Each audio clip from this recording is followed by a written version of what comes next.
Renegadesgarage, and this video is part 3 of the front bumper build.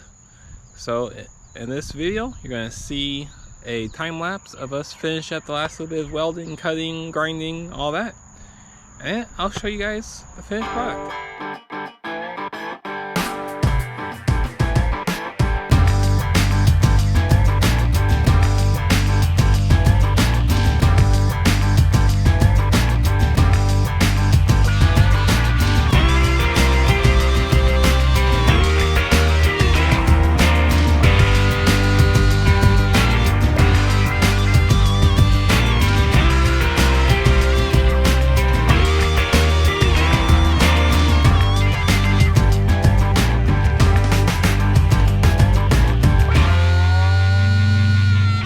Okay, so after lots of welding, cutting, grinding, here's the finished product.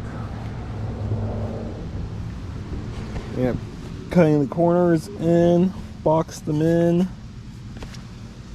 got the hoop on, got the light tabs on, got to drill them out a little bit bigger, got the winch plate on, got it gusseted, got the winch temporary thing in there.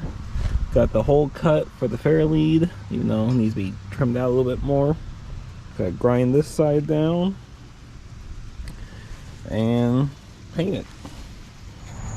And here you guys go. Here's the finished product. The paint will need to be redone. Right now it's painted. Got the winch mounted. Got my D-rings on. Got my lights back on. So if you guys do something similar to this at home,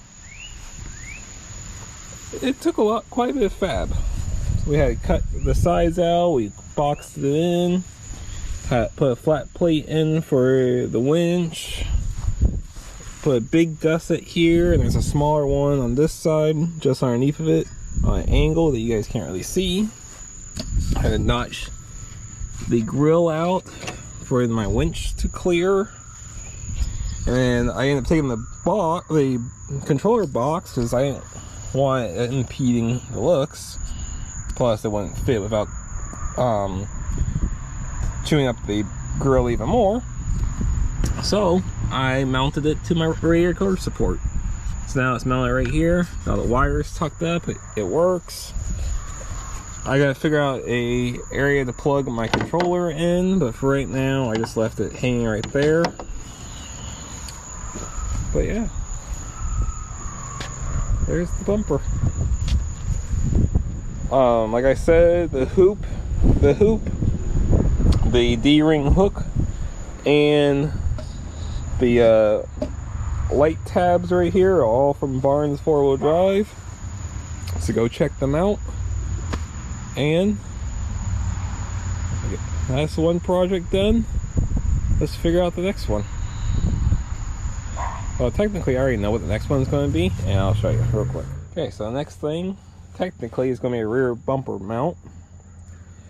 So I took my tube rear bumper off, and now I'm trying to figure out how to make my new one, and want future context to the rust issue while I'm changing the frame and having to fix the body. There you go, one on both sides. But I gotta figure out a rear bumper. I don't know if I want to do a frame chop and cut this section off and add a new bumper and do the other frame, or not entirely sure what the plan is here yet. But as of the moment, that'd be the end of the front bumper. If you guys have ideas for the rear, put them in the comments below. And technically this video is done, but I'm gonna go start up a new video on showing you guys how to upgrade a Harbor Freight air compressor, one of the portable 12-volt ones. So if you guys are interested in seeing that, go check it out. But until then, we'll see you in the next video, guys. See you there. Bye.